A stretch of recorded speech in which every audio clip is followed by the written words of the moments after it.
Welcome to today's knee-jerk devotional, October 29th, 2020.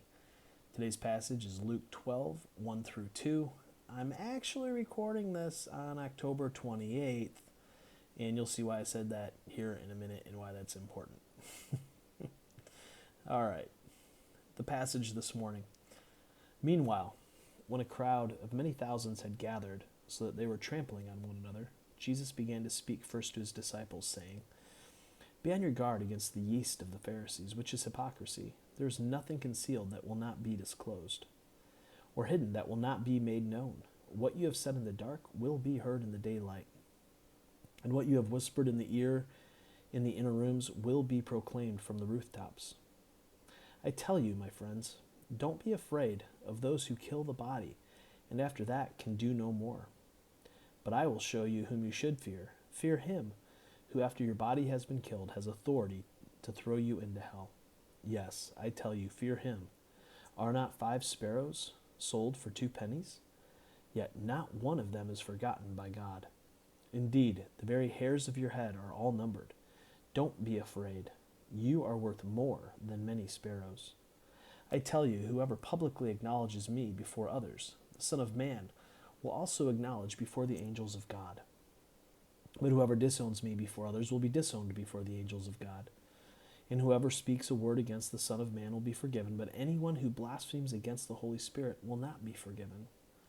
When you are brought before synagogues, rulers, and authorities, do not worry about how you will defend yourselves or what you will say, for the Holy Spirit will teach you at that time what you should say." In other words, don't be a hypocrite. Which is why I wanted to make sure you knew that I was recording this on Wednesday the 28th and not Thursday the 29th. This morning I am driving and heading home after a 10-day road trip with my mom and visiting family. So just be aware. Try not to be a hypocrite. So don't be a hypocrite. Simple, easy, straightforward. Don't be a fake. If you're real, authentic, and have integrity, you have nothing to worry about. Jesus wants those who follow him to have an honest and real faith. We are to have lives that are fully integrated. That's what it means to live a life of integrity. Somehow, integrity has come to mean good person. That's not really the issue. You can be a bad person and still have integrity. Integrity means that one's life is fully integrated. In other words, who they are in one sphere of life is the same as who they are in another sphere. We live in a time where people live disintegrated lives. In one space, a person may be a good Christian, but in another, they're mean, nasty, cutthroat. Disintegrated lives are the way that many people live. If someone were to follow them from sphere to sphere, they would be almost unrecognizable. Jesus says this is the way the Pharisees lived. They put on religious airs, but in reality, they were greedy and awful people who were dead on the inside. He tells the disciples to beware this dreadful disease. Sadly, we have come to a place where many high-profile Christians are being found out to be living disintegrated lives. They come crashing down in fiery flames for all the world to see, and to the shame of Jesus. The high-profile Christians who stay faithful to Jesus are usually mocked and ridiculed. They care not.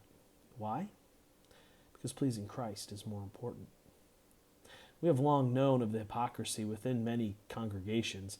The man or woman who is present at worship weekly, but Monday through Saturday is nasty as can be. Or the person who claims to follow Jesus, but their life proclaims that they only follow themselves. Friends, our lives must reflect the reality that following in the way of Jesus is of primary importance.